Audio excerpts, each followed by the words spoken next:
안녕하세요. 올해도 정하여상에서 진로 특강을 진행하게 된 CIEDU 선생님들입니다.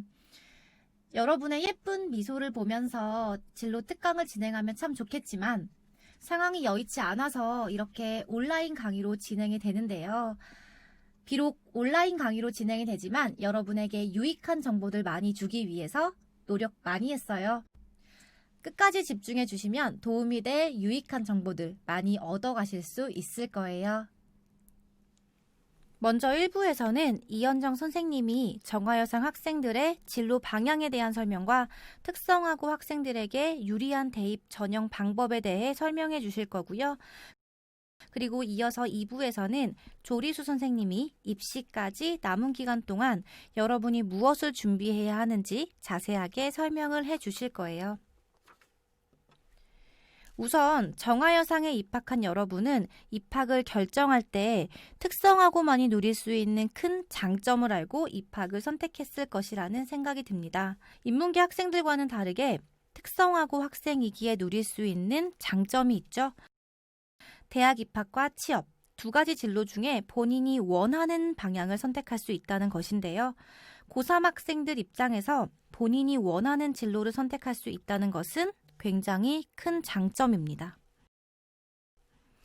여기서 중요한 점은 고3 때 원하는 방향으로 진로 선택을 하기 위해서는 고1 때부터 고3 때까지 내신 관리, 학교 생활을 열심히 해야 한다는 점입니다. 대입과 취업, 원하는 방향대로 선택하기 위한 필수 조건은 성실한 학교 생활, 내신 관리라는 점은 꼭 잊지 마시고 최대한 빠른 시일 내에 본인이 진로 계획을 세우고 이에 맞춰서 전략적으로 계획을 설계하는 것을 권해드립니다. 그럼 3년 동안 성실하게 학교 생활과 내신 관리를 한 정하여상의 선배들은 어떤 진로를 선택했는지 보여드리도록 할게요. 표에 보시는 바와 같이 최근 3년간 정하여상의 선배들은 진학은 물론 취업에서도 좋은 결과를 얻었는데요. 2017년도에는 고3 학생들의 28% 정도가 대학 진학을 선택했으며 성신여대 외 46명의 학생들이 대학 진학에 성공했습니다. 2018년도에는 고3 학생의 18% 정도가 대학 진학을 선택했으며 서울여대 외 32명의 학생들이 대학 진학에 성공했습니다. 2019년도에는 고3 학생의 37% 정도가 대학 진학을 선택했으며 경희대, 홍익대, 국민대, 서울여대 외 58명의 많은 학생이 대학 진학에 성공했습니다. 2019년도에는 대학 진학을 희망하는 학생이 굉장히 많았는데요. 높은 진학률에서 성공적인 결과를 얻을 수 있다는 것을 알 수 있습니다. 여러분도 선배들처럼 좋은 결과 있을 수 있도록 많은 도움, 정보를 드리도록 할게요. 자, 다음은 취업률을 살펴보도록 할게요. 2017년도에는 한국전력, 하나은행 등 67%의 학생이 취업을 성공했으며 2018년도에는 한국철도공사, 농협, 기업은행, 우리은행 등 46%의 학생들이 취업을, 2019년도에는 국민은행, 하나 등 31%의 학생들이 좋은 회사에 합격을 한 결과가 있습니다. 여기서 여러분에게 꼭 알려주고 싶은 정보가 있는데요. 고3 때 취업을 선택한 학생들 중에서 진학을 희망하는 학생들에게 대학 입학의 기회를 주는 전형입니다. 바로 재직자 전형인데요. 선취업, 후진학으로도 불리우고 있는 대입 방법입니다. 재직자 전형은 장점이 무엇보다 본인의 성적 대비 좋은 학교에 입학할 수 있다는 점입니다. 최근 3년간 정하여상 학생들의 재직자 전형 결과만 보더라도 이를 더 확실하게 알 수 있는데요. 보시는 바와 같이 한양대 3명, 중앙대 6명, 경희대 4명, 홍대, 동국대, 건국대 등등 인서울 명문대에 많이 합격한 결과를 볼 수 있습니다. 하지만 재직자 전형의 경우 꼭 장점만 있는 것이 아닙니다. 단점 3가지도 참고사항으로 알려드리도록 할 테니 참고하시면 좋을 것 같습니다. 첫 번째는 3년 이상 회사에 재직한 학생만 대학 지원이 가능하다는 점, 두 번째는 대부분의 대학 수업이 야간에 이루어진다는 점, 마지막으로 선택할 수 있는 과가 한정적이라는 점입니다. 지금 당장 필요한 정보는 아니지만 취업을 희망하고 있는 학생들은 참고하시면 좋을 것 같네요.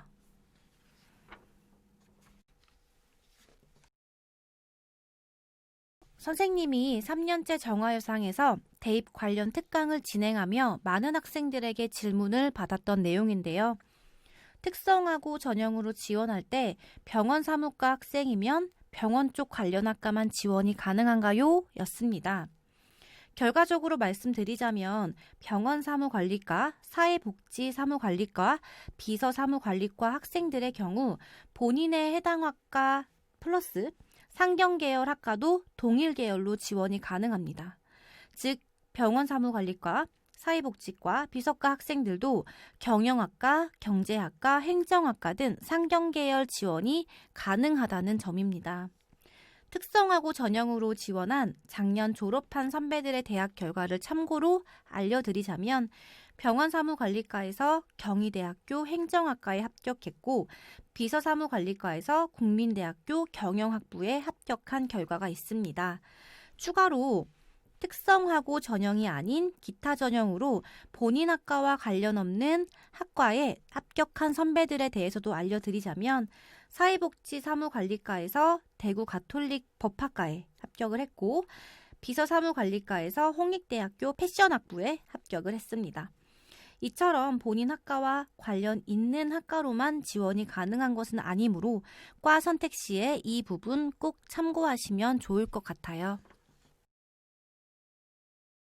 다음으로 19년도 신설학과인 부사관과의 경우도 군 관련 학과 대학 입학이 가능합니다.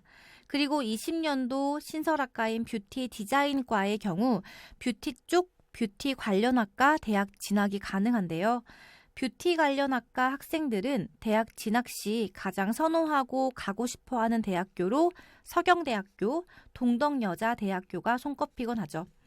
이 대학을 목표 대학으로 삼고 있는 친구들은 1학년 때부터 내신 관리, 자격증 준비를 하는 학생들이 많은 상황이니까요.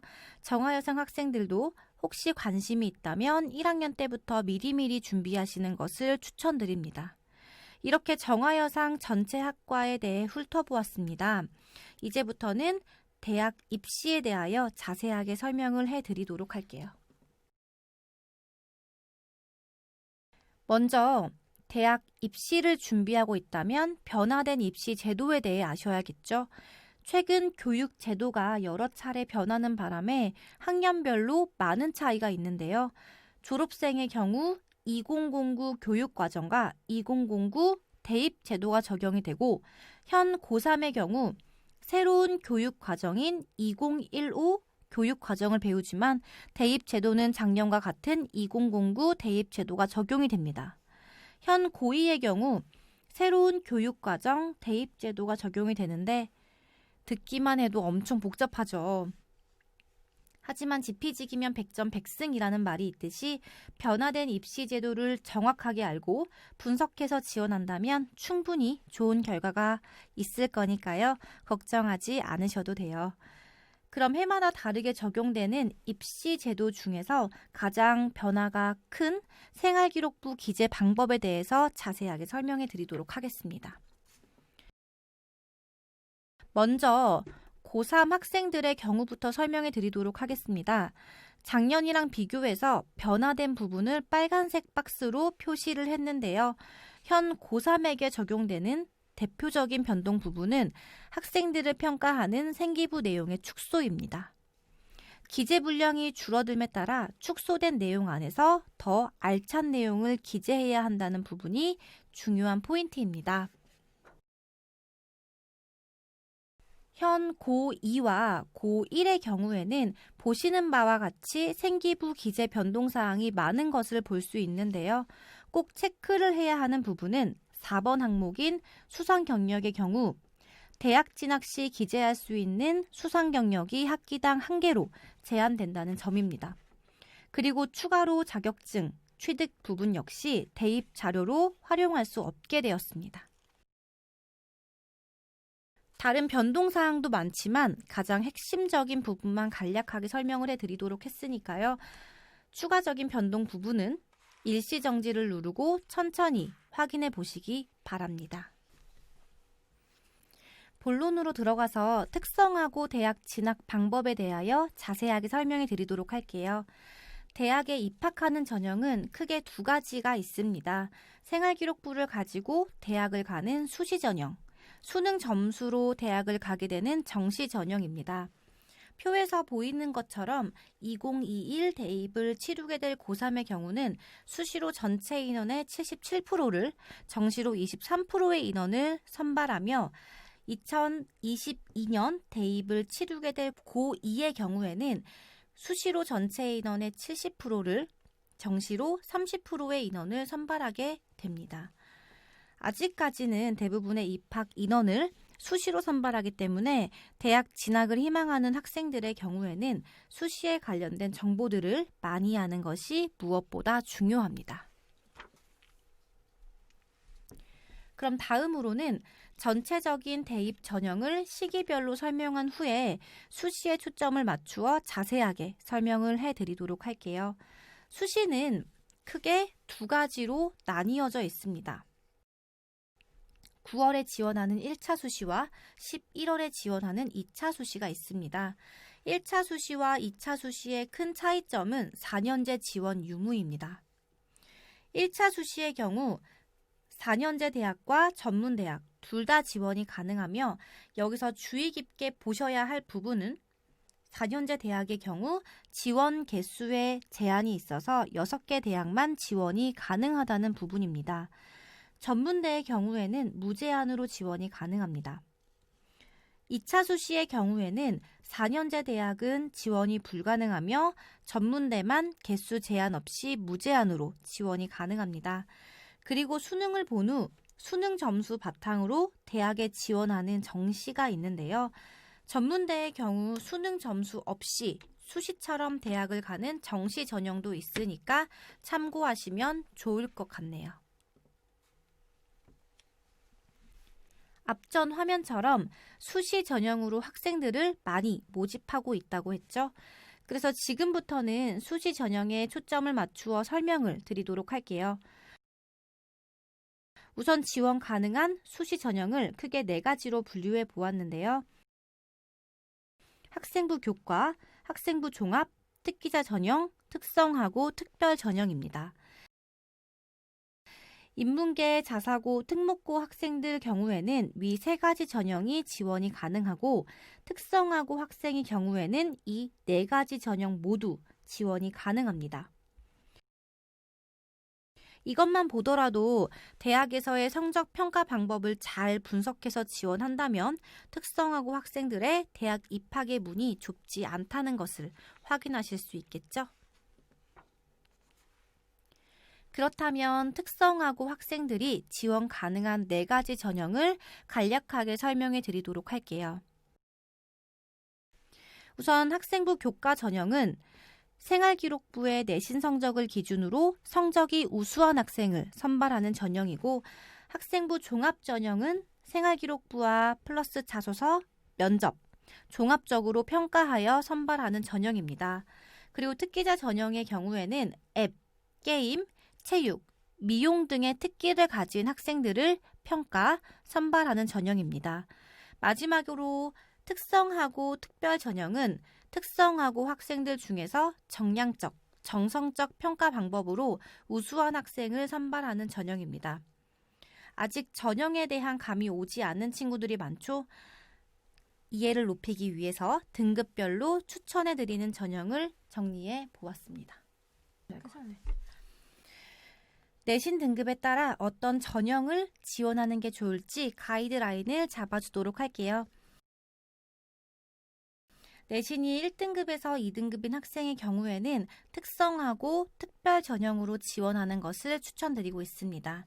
실제 1.7등급의 학생이 연대, 한국외대에, 1.3등급의 학생이 중대, 경희대에 합격한 사례가 있습니다.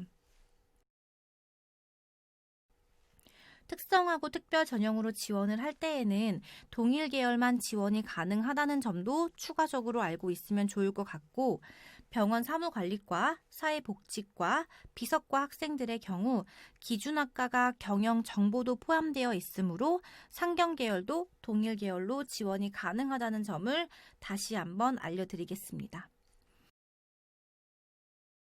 특기자 전형의 경우에는 소프트웨어 쪽 특기를 가진 학생을 예로 들어보자면, 특기를 가지고 대학 진학을 하기 때문에 성적보다는 학생의 특기, 그리고 실적물을 가지고 학생들을 선발하는데요. 아무래도 특기 그리고 실기 위주로 학생들을 평가하기 때문에 상대적으로 내신 성적 반영 비율이 낮습니다. 참고로 컴퓨터 관련 특기가 있는 친구의 경우 내신이 3.7등급이지만 한양대학교 컴퓨터공학에 합격한 결과가 있습니다. 정화여상 뷰티과 학생들의 경우 미용 특기자로 대학 진학을 원하는 학생들이 있을 텐데요. 이 학생들의 경우에는 내신도 중요하지만 더 중요한 부분은 자격증 개수 그리고 실기로 학생들을 선발하는 비율이 높으니까요. 꼭 참고하셔서 자격증 준비를 해주시면 좋을 것 같습니다. 학생부 교과 전형의 경우에는 본인의 내신 성적을 수치화시켜 대학에 진학하는 방법인데요. 여기서 꼭 당부드리고 싶은 점은 대학마다 평가 방법을 잘 비교하여 지원해야 한다는 점입니다. 특성화고 학생들의 내신을 불리하게 작용시키지 않는 전형으로 지원을 한다면 일반 전형으로도 좋은 결과를 얻을 수 있습니다. 일반 전형이라고 하면 특성화고 학생들뿐만 아니라 인문계 친구들까지 다 같이 지원 가능한 전형을 말합니다. 실예로 수도권 협성대학교 일반 전형 중 교과 전형으로 4.2등급의 특성화고 학생이 합격을 했는데요.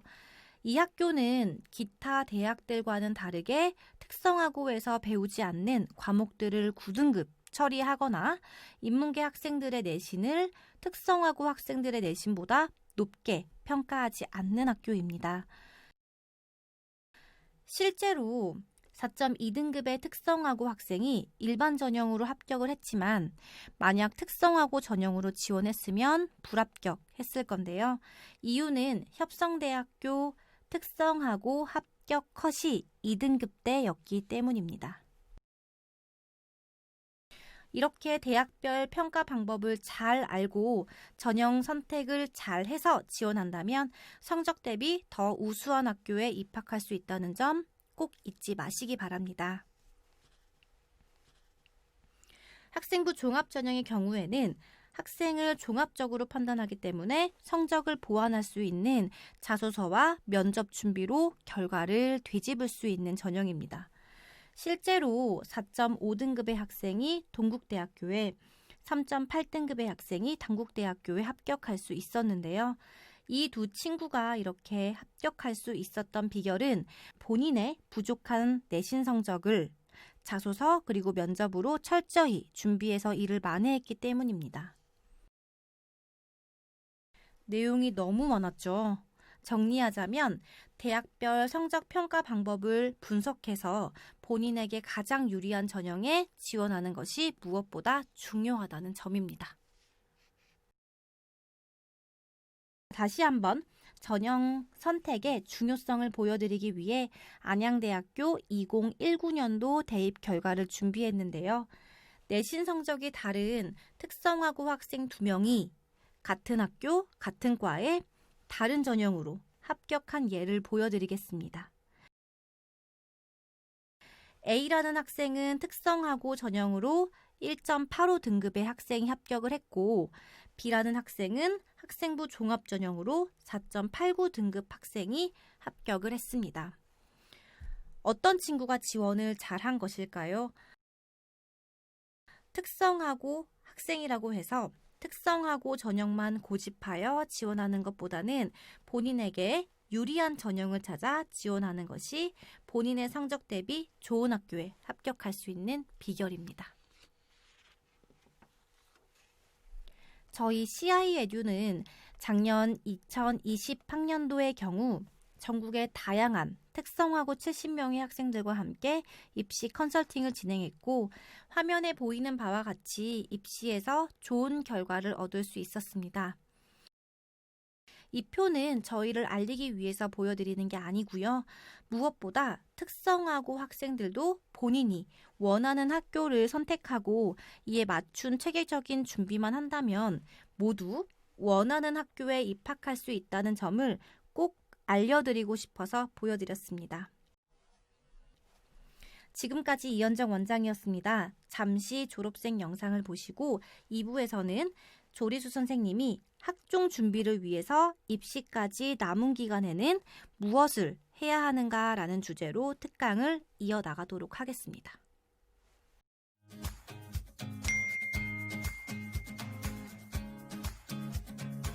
제 개인적으로 특성화고등학교가 공부하는 시간보다 나의 진로를 고민하고 또 여러 가지 경험을 할 수 있는 그런 시간들이 많아서, 그리고 또 뭐 공부에 대한 스트레스도 없고 오히려 내 진로를 계획하고 또 준비하는 그런 시간들이 많아서 저는 특성화고등학교로 들어갈 것 같아요. 인문계 고등학교보다 훨씬 낮은 그 경쟁률로 대학 입시를 치를 수 있고 또 조금만 공부하면은 내신 성적을 쉽게 올릴 수 있어서 상위권 대학들도 충분히 도전할 수 있기 때문에 특성화고를 가는 게 오히려 더 현명한 것 같아요.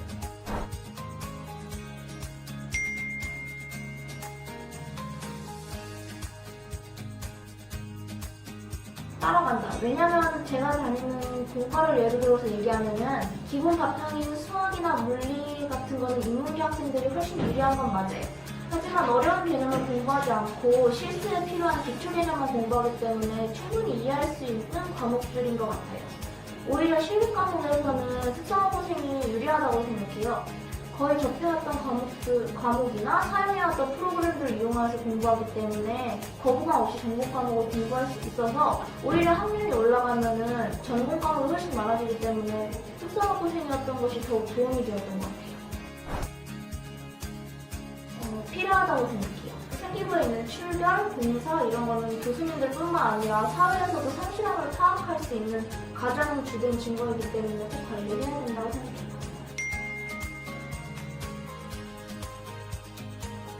필요하다. 생활기록부를 대학교에서 학생부 조각의 경우에 내지는 거기서 거기인 경우에 출결을 보고 합격시켰다고 교수님이 직접 말씀하셨습니다. 대학뿐만 아니라 취업을 갈 때에도 가장 필요하고 또 대학을 졸업하기 전까지는 내가 어떤 사람인지를 나타낼 수 있는 건 고등학교 생활기록부가 대부분이기 때문에 1학년서부터 이제 성적이나 이제 교내 활동이나 이제 봉사 등 생활기록부 관리가 필요하다고 생각합니다.